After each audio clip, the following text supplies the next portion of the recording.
ಮಂಗಳಗೌರಿ ವ್ರತದ ಬಗ್ಗೆ ಸಿಂಪಲ್ಲಾಗಿ ತಿಳಿಸ್ಕೊಡ್ತಾ ಇದ್ದೀನಿ. ಪೂಜಾ ಸಾಮಾನೆಲ್ಲ ತರೋದಕ್ಕೆ ನಾವು ಸಿದ್ದಾಪುರದಲ್ಲಿರೋದು ಪ್ರಾವಿಷನ್ ಸ್ಟೋರು, ಶ್ರೀ ಬ್ರಾಹ್ಮಿ ಪ್ರಾವಿಷನ್ ಸ್ಟೋರು. ಇದು ಮಾರ್ಕೆಟ್ ರೋಡಲ್ಲಿ ಬರುತ್ತೆ. ಅಲ್ಲಿ ಹೋಗಿ ನಾವೆಲ್ಲ ಪೂಜಾ ಸಾಮಾನು ಹಿಂದಿನ ದಿನವೇ ಹೋಗಿ ಎಲ್ಲ ಕಲೆಕ್ಟ್ ಮಾಡ್ಕೊಂಡು ಬಂದಿದ್ದೀವಿ. ಮಂಗಳಗೌರಿ ವ್ರತ ಇದು ಕೇಳೋದ್ರಿಂದನೂ ಕೂಡ ಈ ವ್ರತ ಮಾಡಿದಷ್ಟೇ ಪುಣ್ಯ ಅಂತ ನಾನು ಕೇಳ್ಪಟ್ಟಿದ್ದೀನಿ. ಈ ಕಥೆಯಲ್ಲಿ ಏನು ಅಂದರೆ, ಮುಖ್ಯವಾಗಿ ಗಂಡನ ಆಯಸ್ಸು, ಆರೋಗ್ಯ, ಅಭಿವೃದ್ಧಿ ಆಗಲೆಂದು ಮಾಡ್ತಾರೆ. ಇದನ್ನು ನಾವು ಶ್ರಾವಣ ಮಾಸದಲ್ಲಿ ಬರುವಂಥ ಮೊದಲನೇ 4 ರಿಂದ 5 ಮಂಗಳವಾರ, ಮದುವೆ ಆಗದವರು ಕೂಡ ಮಾಡ್ಬೋದು, ಮದುವೆ ಆದವರು ಕೂಡ 5 ವರ್ಷ ದಿನ ಕಂಟಿನ್ಯೂ ಆಗಿ ಪೂಜೆ ಮಾಡ್ಬೋದು. ನೀವು ಕೆಂಪು ಅಥವಾ ಹಸಿರು ವಸ್ತ್ರವನ್ನು ಹಾಕಿ ಅದ್ರ ಮೇಲೆ ಕಲಶ ರೆಡಿ ಮಾಡ್ಕೋಬೇಕಾಗತ್ತೆ.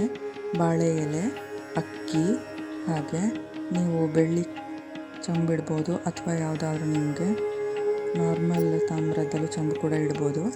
ಅದರೊಳಗಡೆ ನೀವು ನೀರು, ಅಕ್ಕಿ, ಕುಂಕುಮ, ಅರಿಶಿಣ ಮತ್ತು ಬೆಳ್ಳಿ ಕಾಯಿನ್ಸ್ನ ಹಾಕಿ ನೀವು ಕಲಶವನ್ನು ರೆಡಿ ಮಾಡ್ಕೋಬೋದು. ಬಾಳೆ ಎಲೆ ಜೊತೆಗೆ ನಿಮಗೆ ಗಣಪತಿನೂ ರೆಡಿ ಮಾಡ್ಕೋಬೇಕು. ಹಾಗೆ 5 ವೀಳ್ಯದೆಲೆನೂ ಕೂಡ ಇಲ್ಲಿ ನೀವು ಇಟ್ಕೋಬೇಕಾಗತ್ತೆ. ವೀಳ್ಯದೆಲೆ ಸಿಕ್ಕಿಲ್ಲ ಅಂದರೆ ಮಾವಿನ ಎಲೆ ಕೂಡ ನೀವು ಇಲ್ಲಿ ಹಾಕೋಬೋದು. ಬಾಳೆಕಂಬದ ವ್ಯವಸ್ಥೆ ಇರೋರು ನೀವು ಬಾಳೆಕಂಬನ ಕೂಡ ಆಚೆ ಈಚೆ ನೀವು ಹಾಕ್ಬೋದು. ಹಿಟ್ಟಿನಿಂದ ಮಾಡಿರೋಂಥ ದೀಪಗಳನ್ನು ಕೂಡ ಇಲ್ಲಿ ರೆಡಿ ಮಾಡ್ಕೊತಾರೆ ಹಿಂದಿನ ಕಾಲದಲ್ಲಿ. ಆದರೆ ನಾನು ನಾರ್ಮಲ್ ದೀಪನ ಇಲ್ಲಿ ಇಟ್ಟಿದ್ದೀನಿ. ಹಾಗೆ ಒಂದು ಕಾಯಿನ ಕೂಡ ತೊಗೊಂಡಿದ್ದೀನಿ ತೊಳೆದು.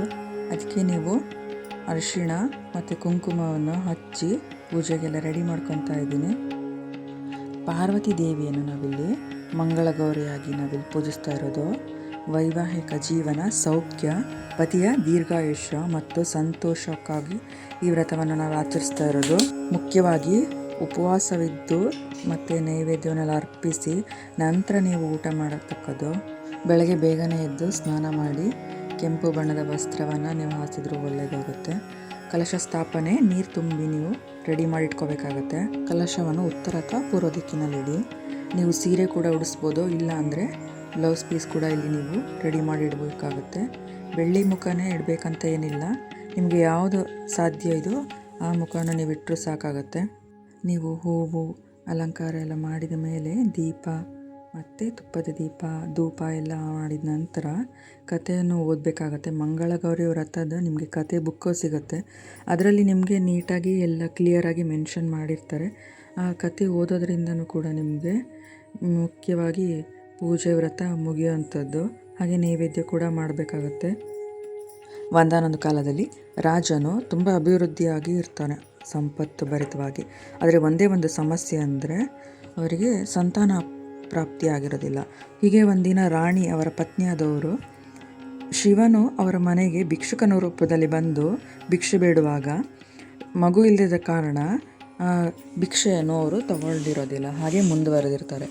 ಆಗ ಒಂದು ದಿನ ರಾಜ ಅವರನ್ನು ನಿಲ್ಲಿಸಿ, ಯಾಕೆ ನೀವು ಭಿಕ್ಷೆಯನ್ನು ತಗೋತಾ ಇಲ್ಲ ಅಂತ ಕೇಳಿದಾಗ ಅವರು ಹೇಳ್ತಾರೆ, ಇಲ್ಲ, ನಿಮ್ಮ ಮನೆಯಲ್ಲಿ ಮಗು ಇಲ್ಲದ ಕಾರಣ ನಾವು ಭಿಕ್ಷೆಯನ್ನು ತಗೊಳ್ಳೋ ಹಾಗಿಲ್ಲ ಅಂತ ಅವರು ಮುಂದೆ ಹೋಗ್ತಾರೆ. ಆಗ ರಾಜ ಕೇಳ್ತಾನೆ, ಏನು ಮಾಡಬೇಕು ಈ ಸಮಸ್ಯೆಗೆ ಪರಿಹಾರ ತಿಳಿಸಿ ಅಂತ ಹೇಳಿದಾಗ ರಾಜನಿಗೆ ಶಿವನೇ ಭಿಕ್ಷುಕ ರೂಪದಲ್ಲಿ ಬಂದಿರ್ತಾನಲ್ಲ, ಅವರು ಪರಿಹಾರ ತಿಳಿಸ್ತಾರೆ.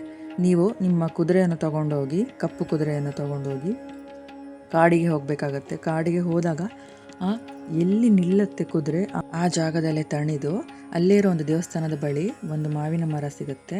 ಅಲ್ಲಿ ಒಂದು ಮಾವಿನ ಹಣ್ಣನ್ನು ತೊಗೊಂಡೋಗಿ ಪತ್ನಿಗೆ ಕೊಡಬೇಕು ಅಂತ ಹೇಳಿರ್ತಾರೆ. ಆದರೆ ಅವರು ಒಂದನ್ನು ತೊಗೊಂಡು ಹೋಗೋ ಬದಲು 2-3 ಮಾವಿನ ಹಣ್ಣನ್ನು ಅಲ್ಲೇ ಜಾಗದಲ್ಲಿ ವ್ಯರ್ಥ ಮಾಡ್ತಾರೆ. ಅದಕ್ಕೋಸ್ಕರ ಅವರಿಗೆ ಶಾಪಕ್ಕೆ ಒಳಗಾಗ್ತಾರೆ. ಒಂದು ಗಂಡು ಮಗು ಆದರೆ ಅಲ್ಪಾಯುಷ್ಯ ಆಗುತ್ತಾರೆ, ಹೆಣ್ಣು ಮಗು ಆದರೆ ಬೇಗ ವಿಧವೆ ಆಗುತ್ತಾರೆ ಎಂದು ಶಾಪ ಹಾಕಿರ್ತಾರೆ. ಆದರೆ ಗಂಡು ಮಗುವೇ ಸಿಗಲಿ ಅಂತ ಅವರು ಪ್ರಾರ್ಥನೆ ಮಾಡುತ್ತಾರೆ. ಬೇಗ ಮಾವಿನ ಹಣ್ಣನ್ನು ತೊಗೊಂಡೋಗಿ ಪತ್ನಿಗೆ ಕೊಟ್ಟು ಪ್ರಾರ್ಥನೆ ಎಲ್ಲ ಮಾಡಿದ ನಂತರ ಅವರ ಪತ್ನಿ ಗರ್ಭವತಿ ಆಗುತ್ತಾರೆ. 9 ತಿಂಗಳ ನಂತರ ಗಂಡು ಮಗು ಕೂಡ ಹುಟ್ಟುತ್ತೆ. ಹಾಗೆ ಎಲ್ಲ ಒಂದು 16 ವರ್ಷಗಳ ನಂತರ ಅವರಿಗೆ ನೆನಪಾಗುತ್ತೆ ಈ ಥರ ಒಂದು ಶಾಪ ಕೊಟ್ಟಿರೋದ್ರಿಂದ. ಅದಕ್ಕೋಸ್ಕರ ತಮ್ಮ ಮನೆಯ ಬಾಲಕ ಅವ್ರ ಮುಂದೆ ಸಾಯೋ ಬದಲು ಬೇರೆ ಕಡೆ ಎಲ್ಲರೂ ಹೋಗಲಿ ಅಂತ ಹೇಳಿ ಅವರು ಹೇಗೋ ಅಲ್ಪಾಯುಷ್ಯ ಆಗಿದ್ದಾನಲ್ಲ ಅಂಥೇಳಿ ಕಾಶಿಗೆ ಕಳಿಸ್ತಾರೆ ಸೋದರ ಮಾವನ ಜೊತೆಗೆ. ಸೋದರ ಮಾವನ ಜೊತೆ ಹೋದಾಗ ಅವರು ಕೂಡ ಈಗ ಕುದುರೆಯಲ್ಲಿ ಹೋಗ್ತಾ ಇರಬೇಕಾದ್ರೆ, ಈಗಿನ ಕಾಲದ ಥರ ಕಾರು, ಬೈಕು, ಬಸ್ಸೆಲ್ಲ ಇರಲಿಲ್ಲ, ಎಲ್ಲ ನಡಿಗೆಯಲ್ಲೇ ಹೋಗಬೇಕಿತ್ತು, ಕಾಲ್ನಡಿಗೆ. ಹಾಗೆ ಸುಸ್ತಾದಾಗ ಒಂದು ರಾತ್ರಿ ಒಂದು ಜಾಗದಲ್ಲಿ ಅವರು ಉಳಿಯೋದಕ್ಕೆ ವ್ಯವಸ್ಥೆ ಮಾಡ್ಕೋತಾರೆ. ಆಗ ಅಲ್ಲಿ ರಾಜಕುಮಾರಿಯರು ಮತ್ತು ಎಲ್ಲ ಹೆಣ್ಣು ಮಕ್ಕಳೆಲ್ಲರೂ ಮಾತಾಡೋದನ್ನ ಕೇಳಿಸ್ಕೊತಾ ಇರ್ತಾರೆ. ಅವರ ಮಧ್ಯೆ ಒಂದು ಜಗಳ ನಡೀತಾ ಇರುತ್ತೆ. ಆಗ ಒಂದು ಹೆಣ್ಮಗಳು ಶಾಪ ಹಾಕ್ತಾಳೆ ರಾಜಕುಮಾರಿಗೆ, ನಿನಗೆ ಗಂಡನ ಆಯಸ್ಸು ಕಡಿಮೆ ಆಗಲಿ ಅನ್ನೋ ಹಾಗೆ. ಆದರೆ ಆ ತಾಯಿ ಹೇಳ್ತಾಳೆ, ನಿನ್ನ ಶಾಪ ನನಗೆ ತಟ್ಟೋದಿಲ್ಲ, ನಾನು ಮಂಗಳಗೌರಿ ವ್ರತವನ್ನು ನಡೆಸ್ತಾ ಇದ್ದೀನಿ ಅಂತ ಹೇಳಿ.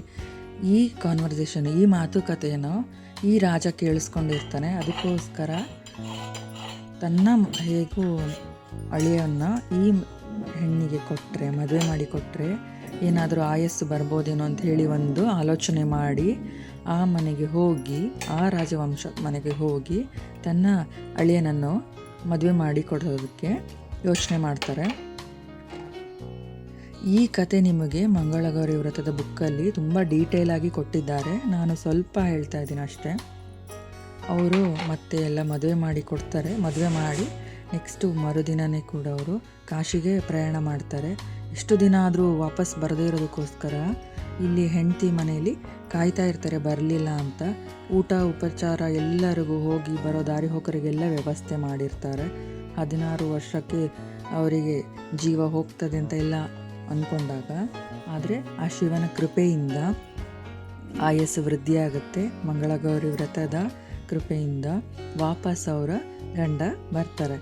ಸೊ ಇದರಿಂದ ಏನು ತಿಳ್ಕೊಬೋದು ಅಂದರೆ, ಭಕ್ತಿಯಿಂದ ಯಾವುದೇ ವ್ರತವನ್ನು ಮಾಡಿದರೆ ಆ ದೇವರು ಖಂಡಿತ ಒಲಿತಾನೆ. ಮತ್ತೆ ಕತೆಗೆ ಹೋಗೋದಾದರೆ, ರಾಜ ವಾಪಸ್ಸು ಅವರ ಸೊಸೆಯನ್ನು ಕರ್ಕೊಂಡು ಮನೆಗೆ ಹೋದಾಗ ಅವರೆಲ್ಲರಿಗೂ ಖುಷಿಯಾಗತ್ತೆ. ಅಲ್ಪ ಆಯುಷ್ಯ ಆಗಿದ್ದ ನನ್ನ ಮಗ ಈಗ ಅವನು ಸಾವನ್ನು ಗೆದ್ದು ಬಂದಿದ್ದಾನೆ. ಅದಕ್ಕೆ ಇಡೀ ಊರಿಗೂ ರಾಜ್ಯಕ್ಕೂ ಈ ವಿಷಯ ತಿಳಿಸೋಣ. ಪ್ರತಿಯೊಂದು ಹೆಣ್ಮಕ್ಳು ಕೂಡ ಇದನ್ನು ಆಚರಣೆ ಮಾಡಲಿ, ಆರೋಗ್ಯ, ಆಯಸ್ಸು, ಸಂಪತ್ತು ವೃದ್ಧಿಯಾಗಲಿ ಅಂತ ಹೇಳಿ ತಿಳಿಸ್ತಾರೆ ರಾಜ. ಹಣೆ ಬರ ಕೂಡ ಚೇಂಜ್ ಮಾಡ್ತಾನೆ ಅನ್ನೋದು ಈ ಕಥೆಯಿಂದ ನಾವು ತಿಳ್ಕೊಬೋದು. ಇದು ಸತ್ಯವಾಗಿರೋ ಕತೆ. ವ್ರತ ಎಲ್ಲ ಮುಗಿದ ನಂತರ ನೀವು 5 ಜನ ಹೆಣ್ಣು ಮಕ್ಕಳಿಗೆ, ನೀವು ಮುತ್ತೈದೆಯರಿಗೆ ನೀವು ಬಾಗಿನ ಕೊಡಬೇಕಾಗತ್ತೆ. 5 ಜನ ಅಥವಾ ಜಾಸ್ತಿ ಜನಕ್ಕೂ ಕೂಡ ನೀವು ಕೊಡ್ಬೋದು. ನಿಮ್ಮ ಶಕ್ತಿ ಎಷ್ಟಿದೆ ಅದನ್ನು, ಕಾಯಿನ್ ಆದರೂ ಕೊಡ್ಬೋದು ಅಥವಾ ಬ್ಲೌಸ್ ಪೀಸ್ ಆದರೂ ಕೊಡ್ಬೋದು. ನಿಮ್ಮ ಕೈಲಿ ಏನಾಗುತ್ತೆ ಅದನ್ನು ಬಂದಿರೋಂಥ ಮುತ್ತೈದೆಯರು ಕೂಡ ನಿಮಗೆ ಹರಿಸಿದ್ರೆ ಒಳ್ಳೆಯದಾಗತ್ತೆ. ಅವ್ರಿಗೂ ಕೂಡ ಆರೋಗ್ಯ, ಆಯಸ್ಸು ಎಲ್ಲ ಹೆಚ್ಚಾಗುತ್ತೆ. ನಾನು ಪೂರ್ತಿ ಕಥೆನ ನಿಮಗೆ ತಿಳಿಸಿಲ್ಲ. ಆ ಬುಕ್ಕಲ್ಲೇ ನೀವು ವ್ರತ ಮಾಡುವಾಗ ಓದಿ ತಿಳ್ಕೊಬೇಕಾಗತ್ತೆ. ಆ ಭಗವಂತನ ಕೈಯಲ್ಲಿ ಅಸಾಧ್ಯವಾದದ್ದು ಯಾವುದೂ ಇಲ್ಲ. ನಿಮ್ಮ ಪ್ರಾರ್ಥನೆಯಿಂದ ನೀವು ಏನನ್ನು ಕೂಡ, ಯಾವ ಯುದ್ಧವನ್ನು ಕೂಡ ಗೆಲ್ಬೋದು. ಆರತಿ ಆದ ನಂತರ ನೀವು ದೇವರಿಗೆ ಕಾಡಿಗೆ ಹಿಡಿಬೇಕಾಗತ್ತೆ. ಬಂದಿರೋಂಥ ಮುತ್ತೈದೆಯರಿಗೂ ಕಾಡಿಗೆ ಕೊಡಬೇಕಾಗತ್ತೆ. ರಾತ್ರಿ ಹೊತ್ತು ಪೂಜೆ ಎಲ್ಲ ಮುಗಿದ ನಂತರ ಸಂಜೆ ಒಂದ್ಸಲಿ ನೀವು ಮಂಗಳಾರತಿ ಮಾಡಬೇಕಾಗತ್ತೆ. ಹಾಗೆ ನೈಟ್ ನೀವು ಕಲಶವನ್ನು ಕದಲಿಸ್ಬೇಕಾಗತ್ತೆ. ನಾನು ಪೂಜೆ ತಯಾರಿನ ಸಿಂಪಲ್ಲಾಗಿ ಮಾಡಿ ತೋರಿಸ್ತಾ ಇದ್ದೀನಿ. ನಿಮಗೆ ಇಷ್ಟ ಆದರೆ ವಿಡಿಯೋ ಲೈಕ್ ಮಾಡಿ, ಶೇರ್ ಮಾಡಿ, ಹಾಗೆ ಕಮೆಂಟ್ ಮಾಡಿ. ನಾನು ಸಿಂಪಲ್ಲಾಗಿ ತಿಳಿಸಿದ್ದೀನಿ ಸ್ಟೋರಿ. ನಿಮಗೆ ಆ ಕತೆ ಇನ್ನೂ ಗೊತ್ತಾಗಬೇಕು ಡೀಟೇಲಾಗಿ ಅಂತಂದರೆ ನಿಮಗೆ ಆ ಬುಕ್ಕು ಕೂಡ ಸಿಗುತ್ತೆ. ಅದರಲ್ಲಿ ನಿಮಗೆ ಡೀಟೇಲಾಗಿ ಅದರಲ್ಲಿ ಎಲ್ಲ ಇನ್ಫಾರ್ಮೇಷನ್ ಕೂಡ ಕೊಟ್ಟಿದ್ದಾರೆ. ಪೂಜೆ ಶುರುವಾಗೋದ್ರಿಂದ ಹಿಡಿದು ನಿಮಗೆ ಎಂಡಿಂಗ್ವರೆಗೂ ಯಾವ ಮಂತ್ರ ಪಠಣೆ ಮಾಡಬೇಕು ಅಂತ ಹೇಳಿ ಅಲ್ಲಿ ನಿಮಗೆ ವಿವರಣೆ ಕೊಟ್ಟಿರ್ತಾರೆ. ನಿಮಗೆ ಲಲಿತಾ ಸಹಸ್ರನಾಮ ಮತ್ತು ಗೌರಿ ಅಷ್ಟೋತ್ತರ ಕೂಡ, ಮಂಗಳಾರತಿ ಮಂತ್ರ ಕೂಡ ಅದರಲ್ಲೇ ನಿಮಗೆ ಕೊಟ್ಟಿರ್ತಾರೆ ಬುಕ್ಕಲ್ಲಿ. ಇದು ಒಂದೊಂದು ಭಾಗದಲ್ಲೂ ಪದ್ಧತಿ ಬೇರೆ ಆಗ್ತಾ ಹೋಗುತ್ತೆ.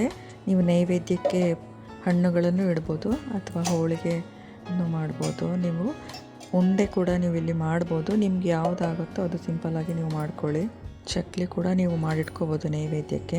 ಪೂಜಾ ಅಂಗಡಿಯಲ್ಲಿ ನಿಮಗೆ ಗೆಜ್ಜೆ ವಸ್ತ್ರ ಸಿಕ್ಕಿದರೆ ಅದನ್ನು ಕೂಡ ನೀವು ಇಲ್ಲಿ ಹಾಕ್ಬೋದು. ನನಗದು ಸಿಗಲಿಲ್ಲ. 4ರಿಂದ 5 ಮಂಗಳವಾರ ನಿಮಗೆ ಸಿಗುತ್ತೆ. ಅದ್ರ ಮಧ್ಯೆ ಏನಾದ್ರು ಮುಟ್ಟಾದರೆ ಆ ಮಂಗಳವಾರ ಒಂದು ನೀವು ಬಿಟ್ಬಿಡಿ ಪೂಜೆನ. ಗರ್ಭಿಣಿಯರು ಕೂಡ ಮಾಡ್ಬೋದು, ಆದರೆ ಕೆಲವು ಕಡೆ 6 ತಿಂಗಳು ತುಂಬಿದ ನಂತರ ಮಾಡೋ ಹಾಗಿಲ್ಲ ಅಂತ ಹೇಳ್ತಾರೆ.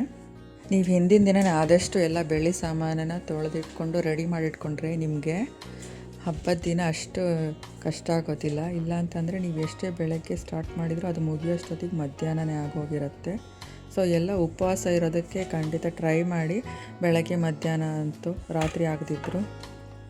ಪೂಜೆ ವಿಧಾನ ನಿಮಗೆಲ್ಲ ಇಷ್ಟ ಆದರೆ ಕಮೆಂಟ್ ಮಾಡಿ. ಏನಾದ್ರು ಡೌಟ್ ಇದ್ದರೆ ಕೇಳಿ, ನನಗೆ ಗೊತ್ತಿದ್ದರೆ ಖಂಡಿತವಾಗ್ಲೂ ತಿಳಿಸ್ಕೊಡ್ತೀನಿ.